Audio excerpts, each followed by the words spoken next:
Assalamualaikum warahmatullahi wabarakatuh. Jumpa lagi di channel Bang Soal Lengkap. Kali ini kita akan membahas latihan soal penilaian harian dengan tema 7 untuk kelas 5, subtema 3 peristiwa mengisi kemerdekaan. Sebelum kita mulai, teman-teman pastikan sudah melakukan klik like, share, dan subscribe di channel kami supaya teman-teman selalu mendapat info terbaru dari kami. Baiklah, kita mulai dengan soal yang pertama.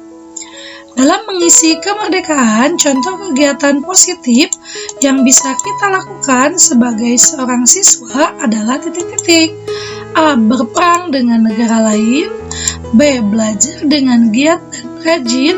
C. Bekerja keras mencari uang. Atau D. Menghukum para penjajah. Nah, sebagai siswa itu jawaban yang paling tepat adalah belajar dengan giat dan rajin. B ya.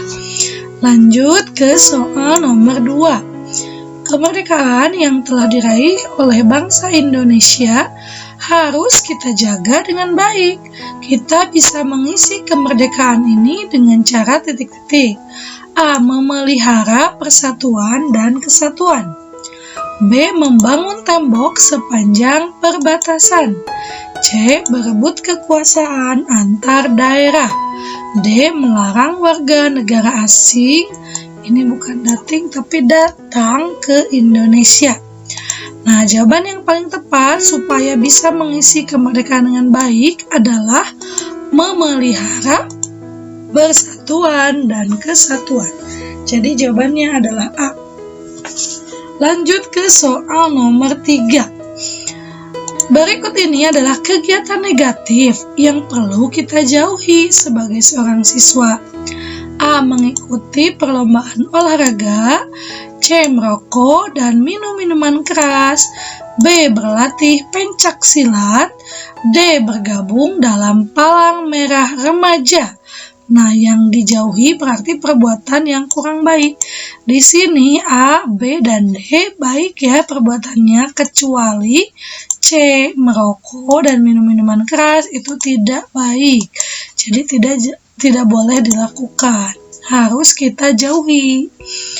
Oke, lanjut ke nomor 4. Kegiatan positif di bawah ini yang bisa dilakukan di rumah adalah titik-titik. A. Mengikuti kegiatan upacara di lapangan dengan tertib. B. Mengikuti kerja bakti membersihkan sungai. C. Membaca buku di perpustakaan ketika istirahat. D. Menyapu halaman dan teras rumah. Kegiatan positif di rumah adalah menyapu halaman dan teras rumah. Jadi jawabannya adalah D.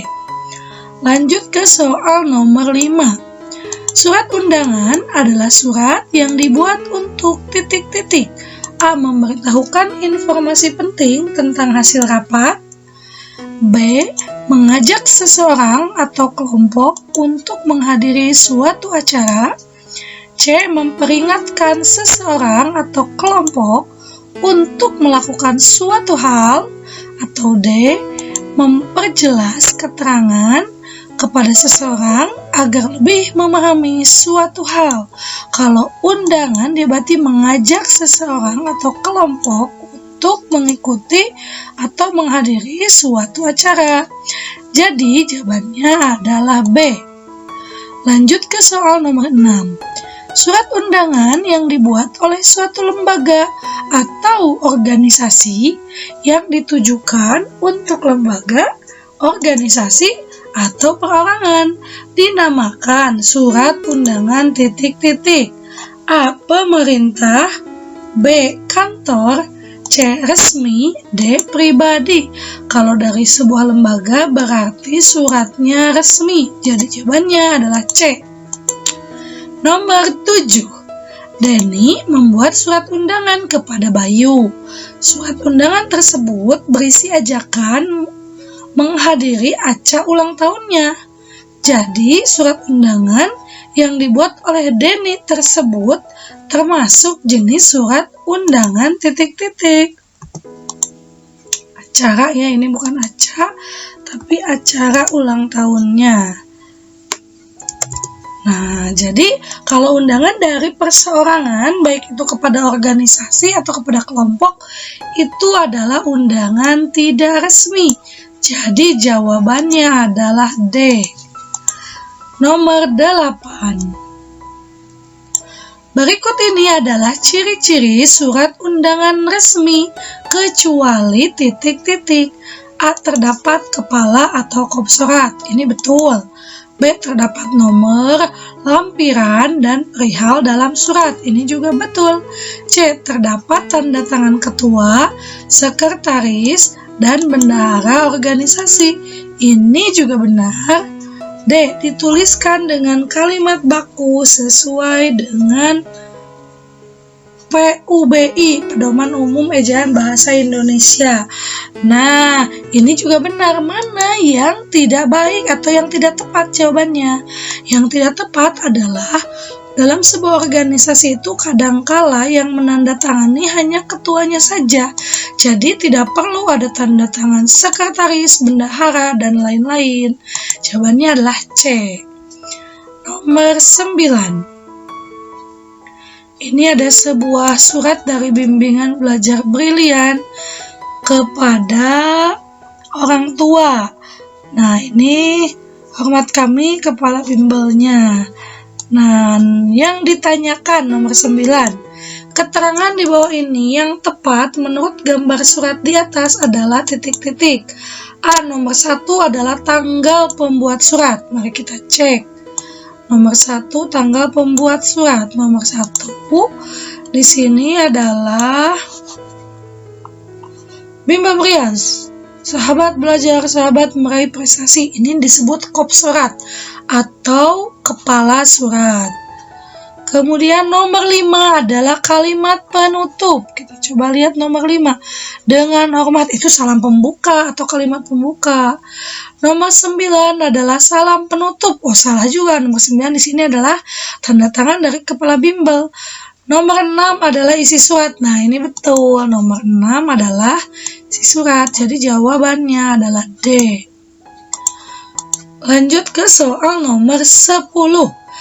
Persamaan surat undangan resmi, surat undangan setengah resmi, dan surat undangan tidak resmi antara lain adalah titik-titik. A. Memiliki kop surat. B. Tertulis identitas pengirim. C. Ditujukan kepada seseorang saja. D. Tidak memiliki salam pembuka. Nah, kalau surat undangan itu harus memuat identitas pengirim. Jadi jawabannya adalah B. Nomor 11. Perubahan wujud padat menjadi benda gas dinamakan titik-titik. A. Menguap. B. Menyublim. C. Mencair. D. Mengkristal. Mari kita ingat-ingat pengertian dari masing-masing jawaban ABCD. Apakah teman-teman masih ingat apa arti menguap? Ya, benar, menguap adalah proses perubahan wujud dari cair menjadi gas. Contohnya pada saat teman-teman merebus air, air berubah menjadi uap air atau gas.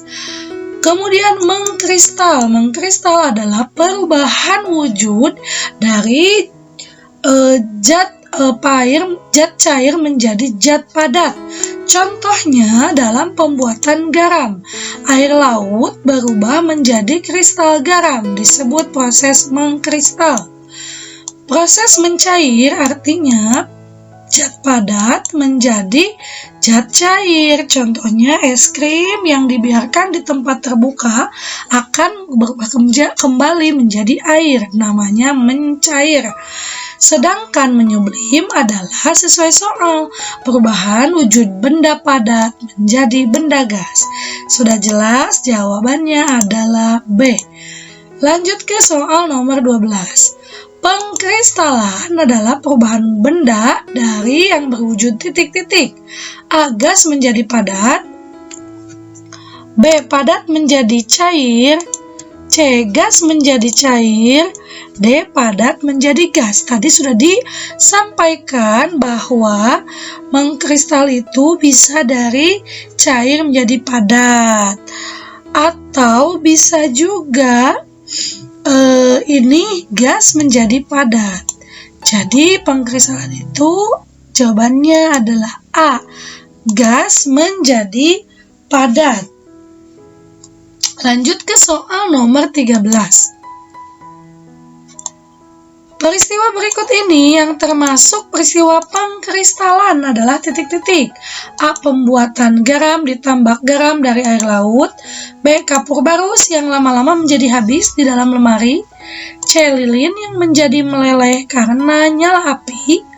D. Air putih yang menjadi es ketika dimasukkan ke mesin pendingin. Teman-teman coba dibuka lagi tema 7 buku tematiknya tentang perubahan wujud zat. Nah, kemudian kita cek dan analisa soalnya. Air putih, dari bagian D dulu ya.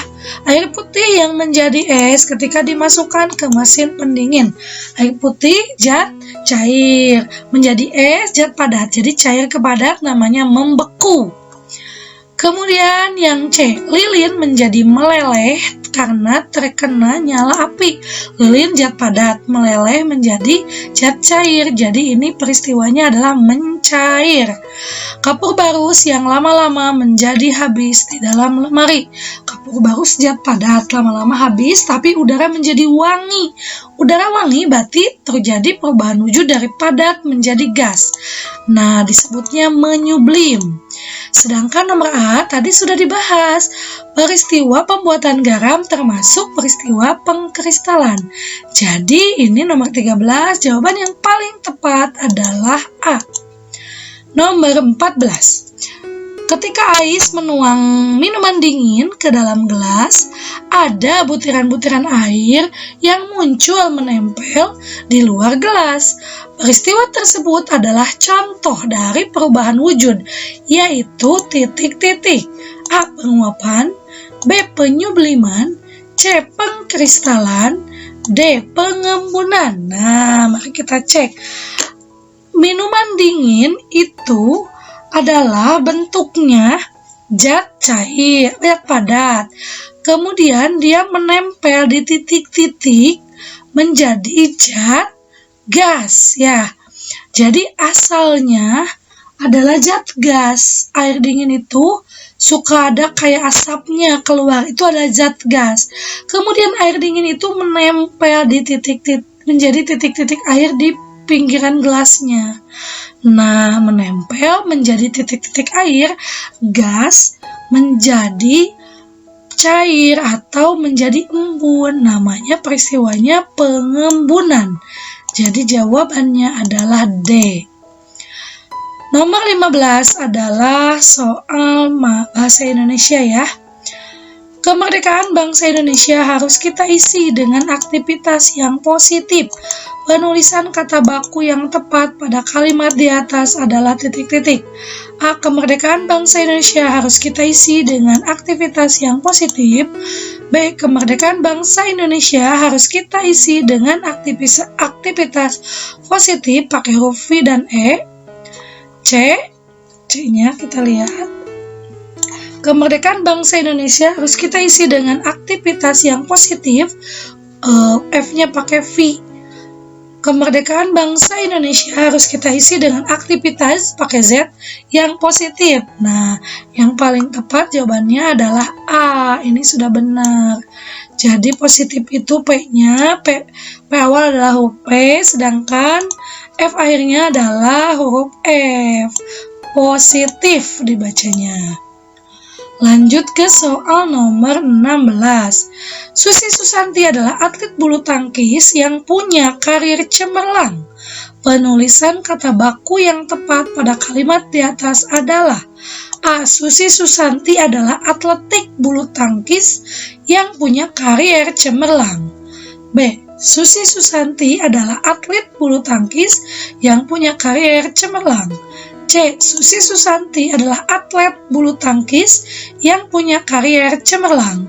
D. Susi Susanti adalah atlet bulu tangkis yang punya karir cemerlang. Jadi di sini yang dibakukan atau harus dirubah menjadi kata baku adalah atlet dan karir. Nah, kita cek menurut PUEBI atau Pedoman Umum Ejaan Bahasa Indonesia, atlet adalah Atlet tidak baku, yang bakunya adalah atlet.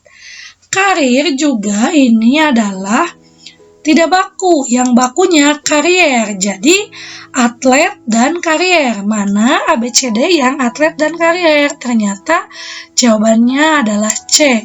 Susi Susanti adalah atlet bulu tangkis yang mempunyai karir cemerlang. Nomor 17. Negara Indonesia melakukan berbagai pembangunan untuk alam, mendukung kesejahteraan masyarakat.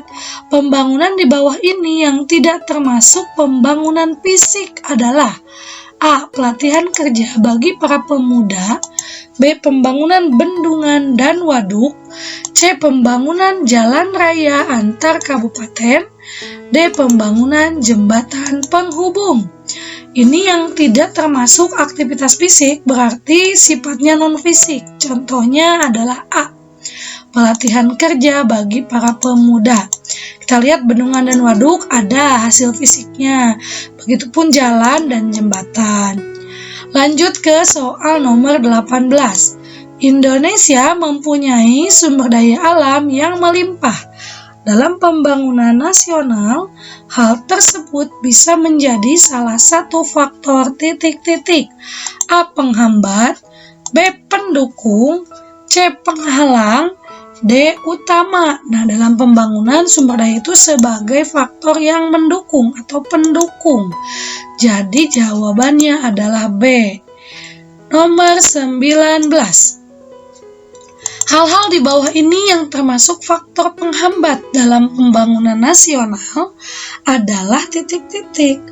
A. Kekayaan alam yang besar, B. Sumber daya manusia yang cerdas, C. Jumlah tenaga kerja yang banyak, D. Teknologi yang dimiliki masih rendah. Nah, yang paling tepat adalah D. Teknologi masih rendah sehingga pembangunan terhambat. Nomor 20. Contoh tindakan yang tepat sebagai siswa yang bisa kita lakukan untuk mendukung pembangunan nasional adalah titik-titik. A. Selalu ikut bekerja membangun jembatan. B. Menjaga ketertiban dan kedamaian di sekolah dan masyarakat. C. Suka mengikuti perkelahian antar sekolah bersama teman-teman. D. Memberikan semua uang saku untuk pembangunan sekolah. Yang paling tepat adalah menjaga ketertiban dan kedamaian di sekolah dan di masyarakat. B. Jawabannya.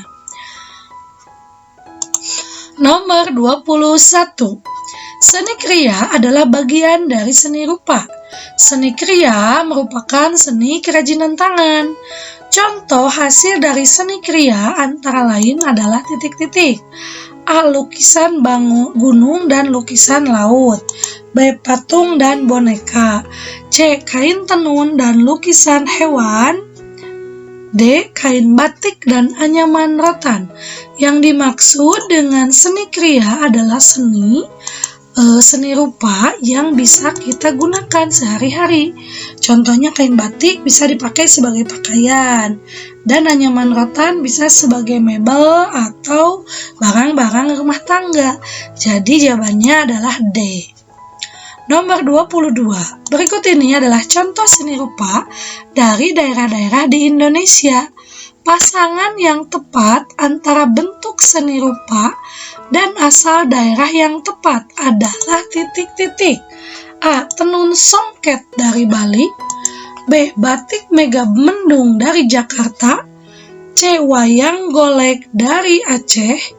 C. Wayang klitik dari Jawa Timur. Nah, kita cek. Batik Megamendung itu berasal dari Jawa Barat. Wayang golek juga sama dari Jawa Barat. Tenun songket bukan dari Bali, tapi biasanya dari daerah Sumatera. Jadi jawabannya yang tepat adalah wayang klitik dari Jawa Timur. Jadi D. Nomor 23. Pancasila berasal dari bahasa Sanskerta, yaitu panca berarti 5 dan sila berarti negara. B. Panca berarti negara dan sila berarti merdeka. C. Panca berarti 5 dan sila berarti dasar. D. Panca berarti dasar dan sila berarti peraturan. Yang paling tepat adalah panca berarti 5 dan sila berarti dasar. Sehingga kalau disatukan Pancasila adalah 5 dasar ya. Insya Allah nanti tanggal 1 Juni kita akan memperingati hari lahirnya Pancasila ya. Lanjut ke soal nomor 24. 5 dasar negara usulan dari Insinyur Soekarno pada sidang BPUPKI pada tanggal 1 Juni 1945 adalah titik-titik. A. Internasionalisme, peri kemanusiaan, mufakat atau demokrasi, kesejahteraan sosial, dan ketuhanan yang Maha Esa. B. Persatuan, kekeluargaan, keseimbangan lahir batin, musyawarah dan keadilan rakyat. C. Peri kebangsaan, peri kemanusiaan, peri ketuhanan, peri kerakyatan, dan kesejahteraan rakyat. D. Ketuhanan, kemanusiaan, musyawarah, kesejahteraan masyarakat, dan keadilan sosial. Jawabannya adalah A. Internasionalisme, peri kemanusiaan, mufakat, dan lain-lain ya. Jadi A. Nomor 25 ini soal nomor terakhir. Sikap seorang siswa yang sesuai dengan nilai-nilai yang terkandung dalam Pancasila seperti titik-titik. A. Mau bergotong royong, suka bermusyawarah, dan menjaga persatuan. B. Suka berkelahi, suka berkompetisi, dan suka bolos sekolah. C. Bersikap adil, suka pilih-pilih teman, dan acuh kepada orang lain. D. Cinta tanah air, mengutamakan kepentingan pribadi, dan suka memberi nasihat. Yang paling tepat jawabannya adalah A. Mau bergotong royong, suka bermusyawarah, dan menjaga persatuan. Oke, baiklah. Soal nomor 1 sampai nomor 25 pada tema 7 kelas 5, subtema 3 sudah kita bahas. Semoga teman-teman mendapat manfaat. Jangan lupa like, share, dan subscribe di channel ini. Bagikan kepada teman-teman yang lain supaya teman-teman yang lain juga mendapat manfaat dari channel kami. Terima kasih. Wassalamualaikum warahmatullahi wabarakatuh.